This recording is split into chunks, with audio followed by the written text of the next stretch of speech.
संविधान दिवस समारोह के अवसर पर मुख्य अतिथि के रूप में उपस्थित है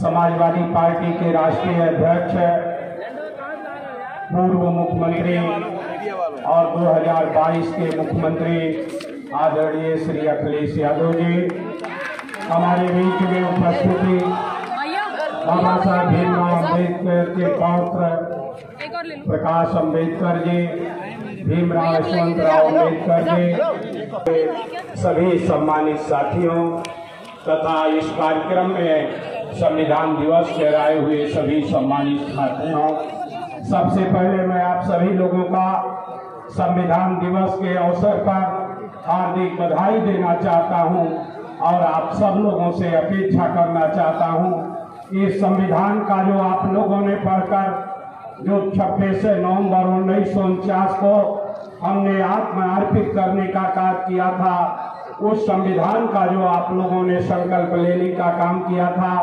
उसकी भावना के आधार पर इस देश में समतामूलक समाज की स्थापना के लिए, भाईचारा के लिए, बंधुत्व के लिए और पंथ निरपेक्ष समाज की स्थापना के लिए आप लोग यहाँ से संकल्प लेकर जाने का काम करेंगे।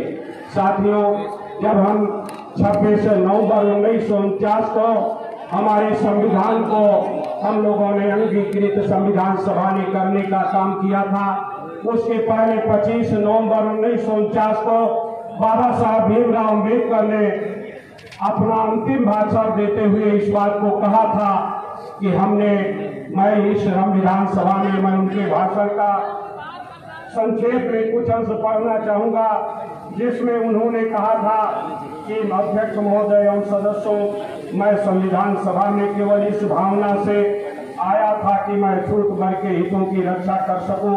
मुझे नहीं मालूम था कि हाँ, मुझे इतनी बड़ी जिम्मेदारी सौंपी जाएगी। जब मैं संविधान सभा की मसौदा कमेटी में नियुक्त किया गया तो मुझे आश्चर्य हुआ और मसौदा समिति ने जब मुझे अपना अध्यक्ष चुना तो मुझे असमंजस में पड़ गया कि इतनी बड़ी जिम्मेदारी मुझ पर क्यों डाली जा रही है। फिर मुझे हर्ष भी हुआ कि मुझे अपने देश की सेवा करने के अवसर मिल रहा है। महान भाव, संविधान कितना ही अच्छा हो, यदि उस पर अमल करने वाले अच्छे न हो तो उससे जनहित न होगा, और यदि अमल करने वाले अच्छे हो तो बुरा विधान भी हितकारी हो सकता है। ये नहीं कहा जा सकता कि संविधान पर अमल करने वाले लोग कैसे होंगे। 26 जनवरी 1950 को हम संविधान लागू करके लोकतांत्रिक स्वतंत्रता प्राप्त करेंगे।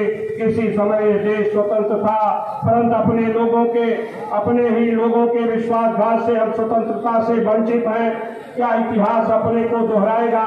इस विचार से मेरा मन चिंतित है।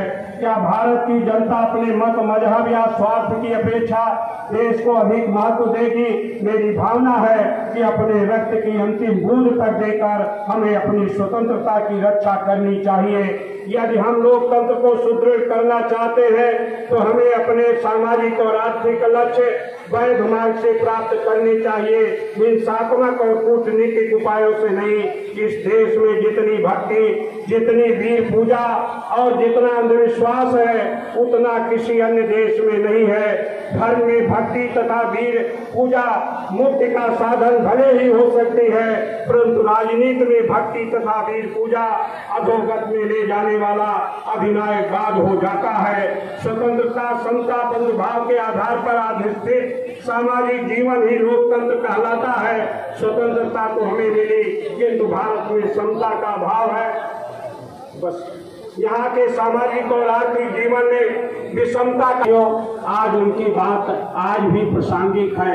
इसलिए मैं केवल इतना अपेक्षा करना चाहता हूँ कि भारतीय जनता पार्टी अंधविश्वास के सहारे खड़ी होकर इस देश में अधिनायकवाद लाना चाहती है।